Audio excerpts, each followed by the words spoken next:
Bola na Rede tá no ar, estamos invadindo a sua madrugada desta segunda-feira. Hoje o programa tá muito quente, tem polêmica, tem pancadaria. Daqui a pouquinho você vai ver, tô ao lado do Luiz Ceará. Bom dia, Ceará! Bom dia, tudo bem, Fefão? Legal, bom dia a todos. Legal que você tá participando com a gente, daqui a pouquinho você vai falar muito. Antes, vamos mostrar o empate do Corinthians, foi até Porto Alegre. O 9º empate do Corinthians no Brasileiro, é o clube que mais empatou ao lado do São Paulo, não saiu do 0-0 com o Grêmio. Vamos ver. Mesmo como visitante, o Corinthians começou melhor. Fagner fez Luan e Kahneman baterem cabeça, só faltou acertar a pontaria. Aos poucos, os gremistas testavam o goleiro Cássio. André girou na marcação e quase surpreendeu o timão. Aos 30, Cleison levou perigo pela última vez na primeira etapa, porque depois Everton invadiu a área e cruzou, sorte que o Cássio e o Danilo Avelar salvaram. Em seguida, Luan pegou muito embaixo na tentativa de abrir o placar. Achei muito abaixo mesmo o nosso primeiro tempo, muitos erros. E quando você começa a errar contra um time que tem conjunto e é qualificado, você acaba sendo pressionado. No segundo tempo, os times demoraram para engrenar. O Cleison escorregou nessa falta e a cobrança saiu desse jeito. Logo depois, ele foi substituído para a entrada de Bocelli. Com apenas 3 minutos em campo, o argentino recebeu de Pedrinho e quase fez de cabeça. O Corinthians começou a gostar do jogo e o goleiro Paulo Vitor entrou em ação. O timão falhou feio nessa troca de passes e deu sorte, porque o Cebolinha não costuma errar gols assim. Novamente pela direita, Matheus Vital tentou marcar no cruzamento. Com o jogo mais equilibrado, PP parou em Cássio. Por último, Gil cabeceou com firmeza, mas a bola foi para fora. 100 gols na arena, final de 0-0. Então é uma equipe que joga só para se defender. Busca o contra-ataque, busca uma bola parada, a gente tentou, a gente criou, tentamos de todas as formas, não conseguimos furar o bloqueio do Corinthians, mas a equipe não é que tenha jogado mal não, eu gostei da equipe, faltou o gol. O empate também estava dentro dos planos, da gente conseguir dentro desses 2 jogos, pelo menos 6 a 4 pontos, não conseguimos 6, mas é importante que nós somamos 4 pontos fora de casa. A gente teve alguns momentos bons no jogo ali, que a gente conseguiu suportar a pressão e conseguimos colocar a bola no chão, então tá todo mundo de parabéns pela entrega, é claro que a gente queria vencer, mas a gente sabe que jogando aqui é sempre difícil. O placar do jogo não se movimentou, assim como a situação de Grêmio e Corinthians na tabela do Brasileiro. O tricolor gaúcho perdeu a chance de entrar no G6. Já o Corinthians segue em quarto, mas viu o Santos abrir 2 pontos de vantagem. O nosso objetivo é chegar lá no G4 sim, mas disputando 3 competições ficou difícil. Algumas equipes se aproveitaram disso, dispararam, pegaram uma gordura. A briga lá em cima vai ser isso daí, meu. É Santos, é Inter, parte final aí agora. Vai mostrar quem é quem, né? E a gente está ali, né? Do nosso jeito, sabendo que tem que melhorar e vamos melhorar. O otimista técnico corintiano também fez uma avaliação da temporada do timão e até já projetou o ano que vem. Está sendo um ano mesmo de reconstrução, um ano que tem muita gente falando que está ruim, não está ótimo, mas está bom, né? Paulista chegar numa semifinal de Sul-Americana e estar ali na parte de cima do Brasileiro, com todas essas dificuldades, então está sendo um ano bom e vamos trabalhar muito nesses 2 meses que faltam aí para que melhore e crie uma base melhor ainda para 2020. Tá aí o Carille falando, pode soltar o jogo do Corinthians e Grêmio, meu caro Luiz Ceará, ele disse que não está excelente, mas está bom. O Corinthians está jogando bem ou o Corinthians está devendo? Não, o Corinthians joga dessa forma sempre, né? Sempre dessa forma, o Corinthians não joga diferente disso. Não querer esperar um futebol maravilhoso do Corinthians, não joga assim. Tem 3, 4 anos que o Corinthians joga igual. E o Corinthians saiu para disputar 6 pontos, trouxe 4. Que é o quê? Milagre? Tá Esse bom? é o time do Corinthians, claro que tá bom. E vai beliscar o Libertadores. Vaga para Libertadores, deve beliscar. Vai beliscar a vaga para Libertadores, o Corinthians está chegando. Essa conversa de que o Corinthians... calma, gente, o Corinthians está chegando. O André Sanches soltou o verbo contra a imprensa e também contra alguns que criticam demais o Carille. Dá uma olhada. André Sanches não aguenta mais ser presidente do Corinthians. Você não pensa mais ficar no Corinthians, presidente? Não. Final do ano que vem acabou. Para tristeza de alguns. Um dos motivos são os protestos de torcedores pelo Brasil. O futebol está caríssimo e perigosíssimo. Mas para ele, não são apenas os torcedores que precisam mudar. A imprensa tem que melhorar, tem que cobrar um pouco menos, tem que falar um pouco mais de lógica. Nós, clubes, temos que fazer mais. E vocês sabem que tem que mudar. Todos vocês sabem, vocês não falam. O problema é que quando a imprensa fala do desempenho do Corinthians, o Cartola não gosta. Péssimo. Alta avaliação. Péssimo. Sem ironias, presidente. Mas péssimo, eu tô falando péssimo. Vocês falam isso todo dia. Eu ligo a maldita da televisão de vez em quando e o que fala? Corinthians joga mal, Corinthians joga feio, Corinthians não sei... O dirigente ainda disse que a imprensa quer derrubar Carille. A maioria lá pedindo para ir embora. E até usou a manutenção de Tite na época do Corinthians como exemplo. Quando eu segurei o Tite em 2011, nós ganhamos. Então eu fui inteligente e ele também. Se nós tivéssemos perdido, a tua pergunta era, você não foi muito burro em ter mantido o Tite? Infelizmente no futebol é ganhar, cara. Aqui não adianta você ser vice, terceiro colocado, um bom trabalho. Ou ganha ou não ganha. E no final ainda deu uma alfinetada, alegando que Renato Gaúcho é idolatrado. Vocês estão pedindo a cabeça do... Vocês estão pedindo para mandar embora o Renato? Então isso já é uma maravilha. Andrés está aproveitando o pouco tempo que resta no futebol para mostrar que não tem papas na língua. Daqui a pouquinho, o zagueiro do Atlético Mineiro mostrou que não tem papas na língua e falou mal do Felipe Melo. Antes, meu caro Luiz Ceará, o Andrés está certo? A imprensa é contra o Corinthians ou ele está errado? Ele é um dos caras mais inteligentes que eu conheço, né? Ele usa momentos para tirar a atenção do time, furar, é que nem se fosse uma bola. Ele fura, ele vem, fala e você não fala do time, não fala do Carille, não fala da forma como o time joga. Tá desviando o foco. Ele desvia o foco, ele é um cara extremamente experiente, um dirigente profissional. E olha, aquilo que eu falei, não se iludam, o Corinthians vai chegando, vai ficar entre os 4 e o Andrés vai continuar reclamando. Ele é um cara extremamente inteligente, tem um negócio, viu, Fefão? Eu sempre falo. Para dar um nome para o estádio do Corinthians, tem que dar Andrés Sanches, foi ele que fez o estádio. Agora vamos falar do Palmeiras, o Palmeiras que jogou contra o Atlético Mineiro num jogo super polêmico, solta aí. Na Arena, o Palmeiras entra em campo sem o seu treinador. No lugar de Mano Menezes suspenso, quem orientou a equipe foi o auxiliar Sidney Lobo. Sem o comandante, o Gustavo Gomes se sentiu à vontade para fazer falta dura e levou amarelo, claro. Na cobrança do venezuelano, o Everton fez boa defesa. O Galo continuou insistindo e por pouco o Di Santo não abriu o placar. Di Santo apareceu com perigo mais uma vez, mas o Everton tranquilizou os palmeirenses. E quando o Palmeiras criou, o bandeirinha assinalou impedimento no gol marcado por William. O árbitro não precisou nem de VAR. Quem também estava inspirado era o argentino Di Santo, que mais uma vez cabeceou com categoria. O Everton foi bem no lance. Gustavo Gomes também usou a cabeça, mas a bola foi para fora. Otero arriscou de longe e o Everton se esticou todo para afastar o perigo. Aí, nos acréscimos, o Natan marcou este gol com categoria, hein? 1-0 para o Atlético. A torcida do Palmeiras não perdoou e o time foi para o vestiário sob vaias. O Palmeiras voltou precisando reverter o placar. Por isso, o Borja tentou de cabeça e nada. A pontaria do Palmeiras estava sofrida, que o diga Bruno Henrique. E quando o Verdão acertou o gol, mais um impedimento. Desta vez, Daverson estava em posição ilegal. No final da partida, o Dudu fez essa jogadaça aí. Foi pra cima do adversário e na tabelinha com o Gustavo Scarpa mandou pras redes, 1-1.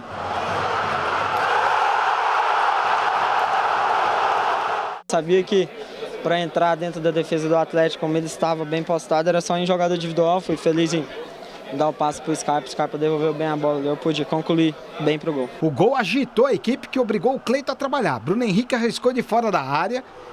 E o goleirão do Atlético fez outra boa defesa na cabeçada do Vitor Hugo. A torcida queria pênalti do Fábio Santos no cruzamento do Dudu, mas o árbitro alegou que a bola bateu no pé do jogador. Hoje a gente já não fez a nossa parte, né? Que tinha que ter vencido o Atlético. A gente tem que somar o máximo de pontos possível para chegar no final do campeonato e a gente ver se a gente consegue o título. E ficou nisso. Palmeiras 1, Atlético também 1. Jogo de muitas reclamações, o Felipe Jardini vai soltar em tela cheia pra gente agora um pênalti que o Palmeiras teria pedido, alegando que a bola tocou na mão do jogador. Pra você, pênalti? Tocou no pé.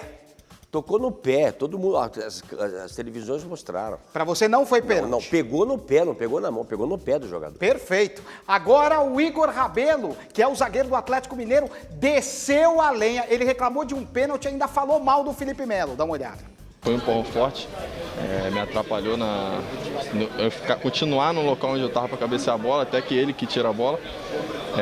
Felizmente não marcaram, vamos ver o que que a diretoria do Atlético Mineiro vai buscar, se vai buscar o áudio para saber o que aconteceu. Só que vocês chegaram a discutir depois, vocês ficaram vendo se foi falta, não foi falta, ele falou que não tinha sido, o que rolou naquela discussão ali? Todo mundo conhece como é que é o Felipe Melo, já conheço ele também, ele vai querer discutir sempre, vai dizer que não foi, mas todo mundo viu aí nas câmeras que teve um empurrão e eu acho que o VAR deveria ter sido acionado, mas isso aí eu deixo para a diretoria resolver. Vamos ver então o lance, né, que o Igor Rabelo tá reclamando demais. Felipe Jardini vai soltar pra gente. Ele tá reclamando de um empurrão do Felipe Melo nele nesta jogada aí, Ceará. Ele tá certo em reclamar ou tá reclamando não, sem razão? Essa câmera de cima não mostra, mas a câmera de baixo e a câmera de trás mostram claramente que o Felipe Melo empurrou. Só que ele valorizou demais e por isso o árbitro não deu. Teve empurrão, mas foi muito valorizado. Aí o árbitro não é bobo também, não precisava cair daquele jeito. Você não marcaria pênalti ou marcaria? Não, se o VAR fosse chamado, o VAR daria o pênalti. Ele foi empurrado. Tinha que ter chamado. Só que ele pulou, né? É pulou complicado. Aí. Depois do jogo, com o resultado, a torcida do Palmeiras protestou contra o Matos e também o presidente Maurício Gagliotti. Dá uma olhada. Não é mole, não! É o Matos e o Maurício ladrão! E vem correndo a torcida do Verdão! Não é mole, não! É o Matos e o Maurício ladrão! E vem correndo a torcida do Verdão! Aí a torcida do Palmeiras tem razão em reclamar, o time empatou com o Atlético Mineiro, mas tá super bem no campeonato. Sim, mas ela tá reclamando faz tempo, não do time agora. Já tem algum tempo, já ganhou 4 e veio agora hoje com um empate, que não foi uma coisa ruim, mas é ruim porque tá no estádio dela. Mas o problema da torcida é que ela não quer mais o Matos. Não é que não quer o presidente, não quer o Matos. Agora o Matos aparece. Quando a batata assa, vem o presidente para falar e esconde um cara que é responsável. Ele é o responsável, ele que tem que falar, não é o presidente, cara. Agora vamos mudar de assunto e vamos falar do São Paulo. Afinal, o Rogério Ceni enfrentou o seu ex-time pela primeira vez em São Paulo. O jogo foi no Pacaembu e não no estádio do Morumbi. E ficamos em cima do Rogério Ceni durante toda a partida. Dá uma olhada. Na entrada em campo, ele foi a grande atração. Mesmo sendo o técnico do adversário, Rogério Ceni foi ovacionado pelos São Paulinos.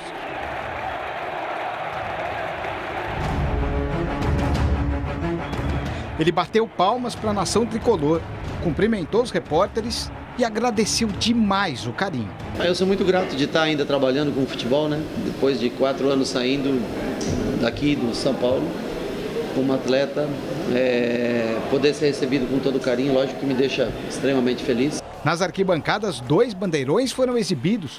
Um deles com a caricatura do ex-goleiro, que como atleta só defendeu o tricolor na carreira. Sem dúvida nenhuma, é algo extremamente gratificante. Eu acho que mostra a doação que você teve numa carreira como atleta, a retribuição que um torcedor dá a um jogador que eu acho que honrou a camisa do São Paulo durante tantos anos.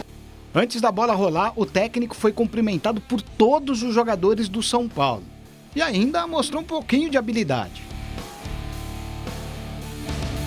Mas também preocupação, quando o Arboleda quase marcou de cabeça. Depois que apita, e logicamente o torcedor quer o resultado do São Paulo para ele, nós gostaríamos de ter para nós o resultado pela necessidade de pontuar que a gente tem, se afastar da zona de rebaixamento. Quando o Pablo fez o gol do tricolor,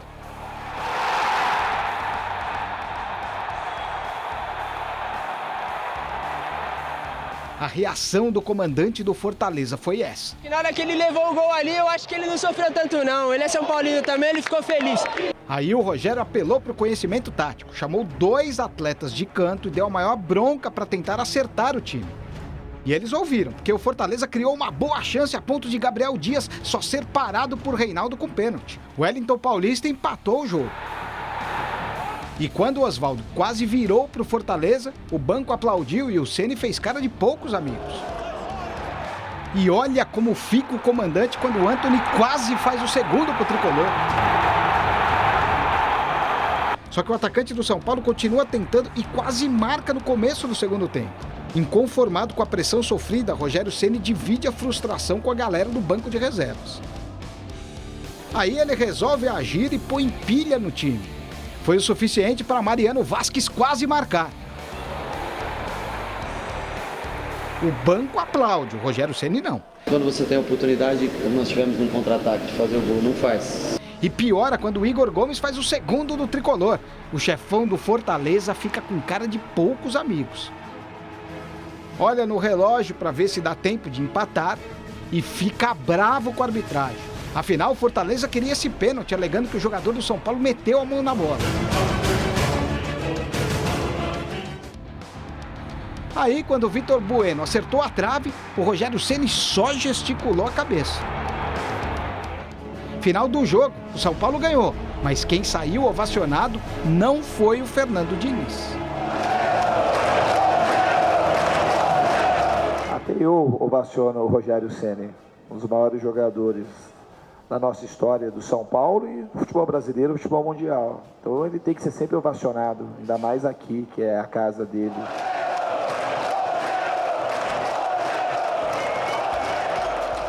Muito legal. Vamos soltar imagens, né, do Rogério Ceni, meu caro Luiz Ceará. Bonita homenagem que fizeram para ele, né?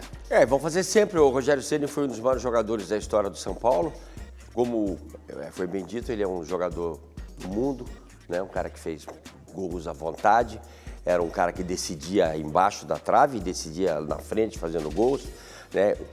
Ele é um dos maiores ídolos da história do São Paulo. Isso ninguém tira dele.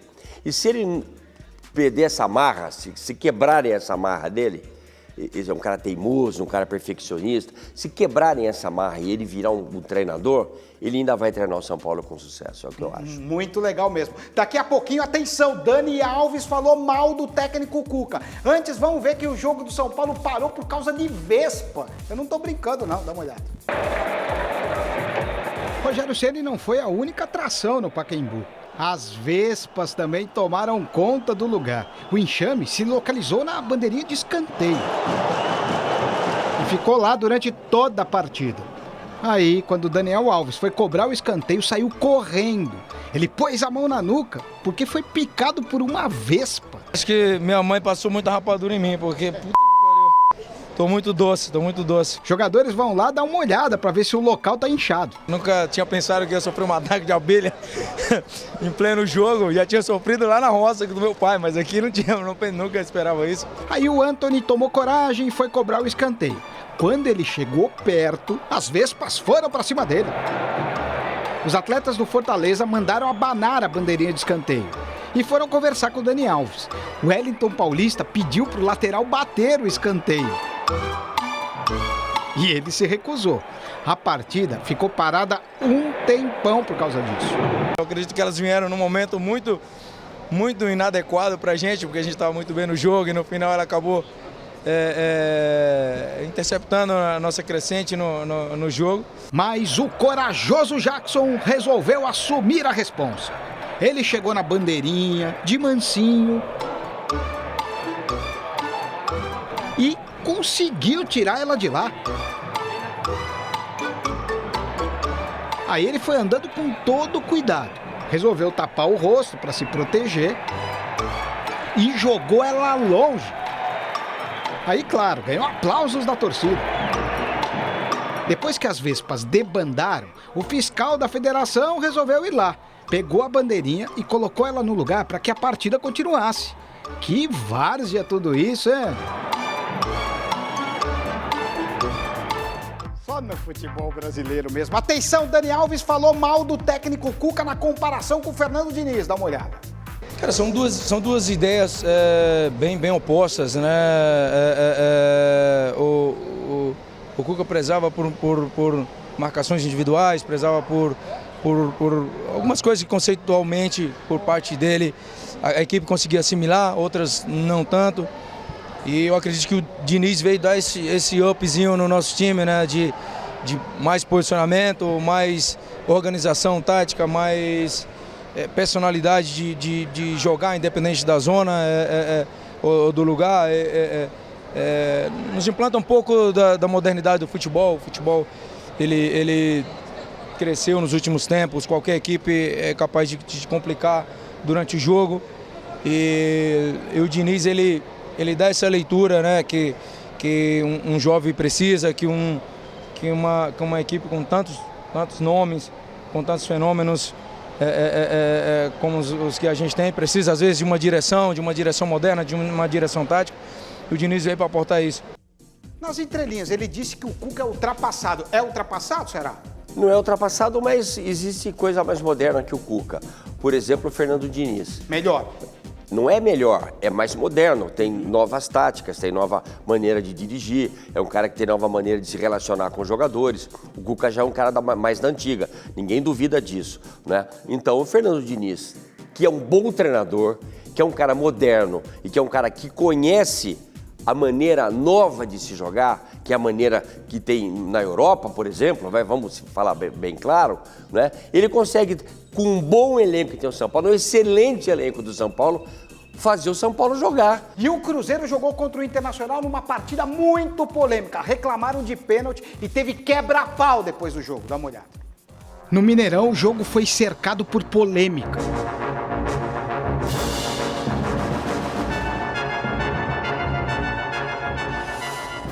Primeiro, a torcida do Cruzeiro se revoltou quando o Nonato abriu o placar para o Internacional.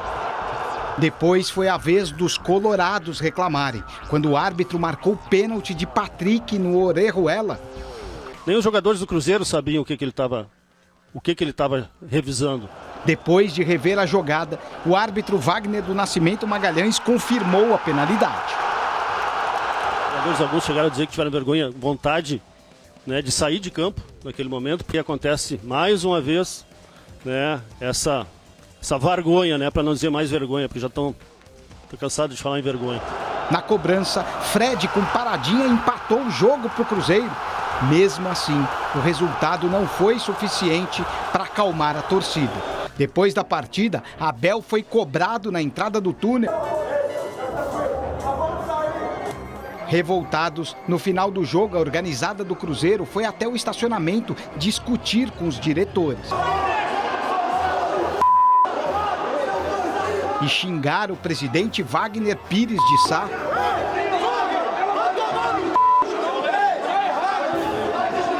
Um dos conselheiros tomou as dores do mandatário. E uma tragédia só não ocorreu porque os seguranças apareceram. Durante o empurra-empurra, um dos torcedores bateu na câmera de um cinegrafista que reclamou.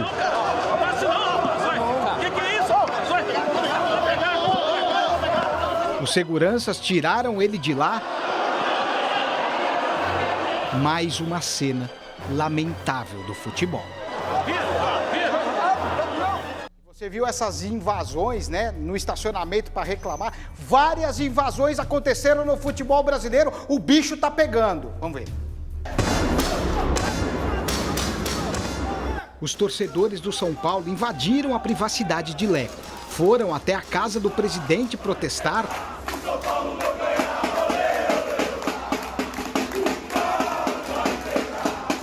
Eles também ameaçaram o Cartola.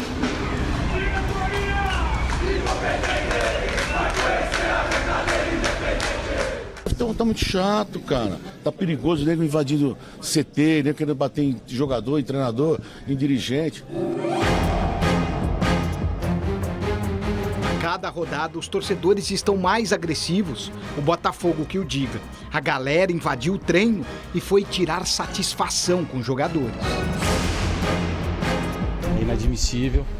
De alguma forma nós erramos porque permitimos que os torcedores entrassem. Eu entendo, né, que isso é uma invasão, é a nossa casa, é o nosso trabalho. Reparem que os atletas não gostaram e bateram boca com os vândalos. O clima ficou bem tenso.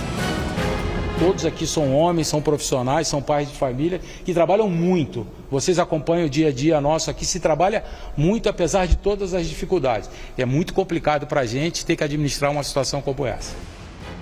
Durante o empurra-empurra, o técnico do Botafogo, Eduardo Barroca, tenta apaziguar os ânimos, afastando os torcedores do grupo de jogadores. Mas o clima esquenta e ele discute com os botafoguenses. Depois, fora do gramado, tenta explicar a situação. Isso é uma situação muito delicada do futebol. Aconteceram semana passada vários movimentos como esse. Está acontecendo essa semana com o Botafogo, a gente não pode admitir isso. Isso é uma falta de respeito muito grande. O Cruzeiro é um dos clubes ao que o diretor do Botafogo se refere. Também durante o treinamento, a galera invadiu a Toca da Raposa soltando bombas. O dono de clube de futebol no Brasil é a torcida. Os chamados de donos do clube foram também para cima dos jogadores. Abel Braga participou da discussão. Falei para eles que não é a melhor maneira. A melhor maneira é se combinando alguma coisa para se fazer. A polícia foi acionada e chegou ao CT. Ajoelhados, torcedores foram algemados e também detidos. O primeiro a sofrer há cerca de uma semana foi o Fluminense. O CT também foi invadido. Esse torcedor, no alto, ficava apontando para o acuado grupo de atletas.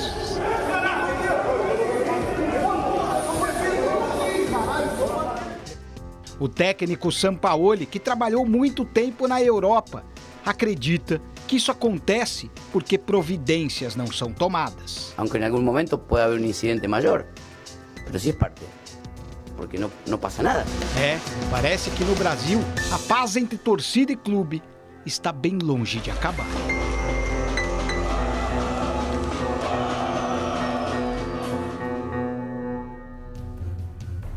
O bicho realmente pegou. Pode soltar em tela cheia, o Felipe Jardini vai soltar pra gente imagens, né, de frente da casa do Leco, de muito protesto. O Sampaoli tem razão, Ceará. Se ninguém tomar providência, vai acontecer uma tragédia, uma hora alguém morre. É muito triste, primeiro, e segundo, não tem lei, né? Não tem nada que possa proibir isso ou coibir isso. Quer dizer, aquilo em frente à casa do Leco é uma invasão de privacidade. A polícia tem que ir lá e botar os caras para correr. E dá para identificar todo mundo na imagem, Dá para identificar, mas o que eu quero dizer é o seguinte, não tem providência. Não tem providência historicamente no futebol brasileiro. Não é hoje não tem providência. Nunca teve providência. E agora ficou muito mais violento, porque os clubes, as pessoas que dirigem os clubes, uma parte delas é muito incompetente, então a coisa não flui e perde. O Cruzeiro, por exemplo, vamos citar o Cruzeiro. É para a diretoria ou a polícia deixar acontecer o que aconteceu ali no Cruzeiro? Claro que não no CT. Sim, eu tô depois dizendo do jogo. depois do jogo. Você tá me entendendo? Porque para um cara dar um murro na cara de um sujeito como o Abel, que é um cara maravilhoso, uma pessoa decente, para pegar um jogador e machucar um jogador, é um segundo. Um soco vira um escândalo, uma pancadaria, uma tragédia. Mas infelizmente nosso tempo acabou, Bola na Rede fica por aqui. Meu caro Luiz Ceará, muito obrigado. Um abraço. Valeu. Olha, e agora fiquem com a comemoração do Náutico campeão da Série C. Tchau, gente. Fui.